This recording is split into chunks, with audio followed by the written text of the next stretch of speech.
ನಮಸ್ಕಾರ ವೀಕ್ಷಕರೇ, ನಾನು ನಿಮ್ಮ ಬೀನಾ ಚಂದ್ರು. ಈ ದಿನ ಪೈನಾಪಲ್ ಕೇಸರಿಬಾತ್ ಹೇಗೆ ಮಾಡೋದು ಅಂತ ತೋರಿಸ್ಕೊಡ್ತೀನಿ. ಇದಕ್ಕೆ ಒಂದು ಅಳತೆ ಅಷ್ಟು ರವೆಯನ್ನು ತೆಗೆದುಕೊಂಡು ರವೆನ ತುಪ್ಪದಲ್ಲಿ ಸ್ವಲ್ಪ ತುಪ್ಪ ಹಾಕ್ಬಿಟ್ಟು ಚೆನ್ನಾಗಿ ಗೋಲ್ಡನ್ ಬ್ರೌನ್ ಬರೋವರೆಗೂ ಚೆನ್ನಾಗಿ ಹುರ್ಕೊಬೇಕಾಗತ್ತೆ. ಇದು ಪೈನಾಪಲ್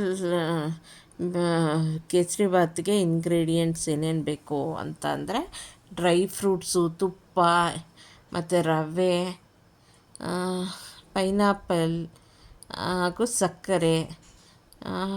ನಾನೇನು ಹಾಲು ಹಾಕಲ್ಲ ಇದಕ್ಕೆ, ಇಷ್ಟನ್ನು ಹಾಕ್ಕೊಂಡು ಮಾಡ್ತೀನಿ. ಬೇಕಾದರೆ ಏಲಕ್ಕಿ ಹಾಕ್ಕೋಬೋದು.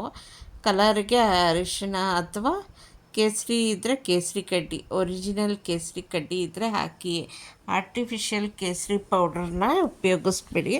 ಅದ್ರ ಬದಲು ನೀವು ಟರ್ಮರಿಕ್ ಅರಿಶಿಣನೇ ಯೂಸ್ ಮಾಡಿದ್ರೂ ಆಗುತ್ತೆ. ಓಕೆ, ಈಗ ಇದೇ ಬಾಣಲಿಗೆ ಸ್ವಲ್ಪ ತುಪ್ಪ ಹಾಕಿ ಕಾದ್ಮೇಲೆ ಈ ಗೋಡಂಬಿ, ದ್ರಾಕ್ಷಿ ಮತ್ತು ಬಾದಾಮಿ ಇದನ್ನೆಲ್ಲ ಕಟ್ ಮಾಡಿ ಇಟ್ಕೊಂಡಿದ್ನಲ್ಲ ಅದನ್ನೆಲ್ಲ ಹಾಕಿ ಚೆನ್ನಾಗಿ ಫ್ರೈ ಮಾಡ್ಕೊತೀನಿ. ಒಂದು ಸ್ವಲ್ಪ ಗೋಲ್ಡನ್ ಬ್ರೌನ್ ಬರೋವರೆಗೂ ಇದೆಲ್ಲ ಫ್ರೈ ಆಗಿದೆ. ಇವಾಗ ಇದನ್ನು ತೆಗೆದು ಒಂದು ಪಾತ್ರೆಗೆ ಟ್ರಾನ್ಸ್ಫರ್ ಮಾಡ್ಕೊಳ್ಳೋಣ. ಈಗ ಅದೇ ತುಪ್ಪಕ್ಕೆ ನಾವು 1 ಮೆಜರಿಂಗ್ ರವೆಗೆ 2.5 ಮೆಜರಿಂಗ್ ನೀರನ್ನು ಹಾಕಬೇಕಾಗತ್ತೆ.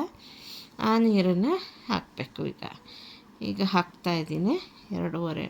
ನನಗೆ ಚಿಕ್ಕ ಲೋಟದಲ್ಲಿ ಕೇಸರಿಬಾತ್ ಮಾಡಿದೆ. ನಮ್ಮ ಮನೇಲಿ ಸ್ವೀಟ್ ಯಾರು ಜಾಸ್ತಿ ತಿನ್ನಲ್ಲ, ಅದಕ್ಕೆ ಸ್ವಲ್ಪ ಕೇಸರಿಬಾತ್ ಮಾಡ್ತಾಯಿದ್ದೀನಿ. ಈಗ 2.5 ಮೆಜರಿಂಗಷ್ಟು ನೀರು ಹಾಕ್ಕೊಂಡೆ.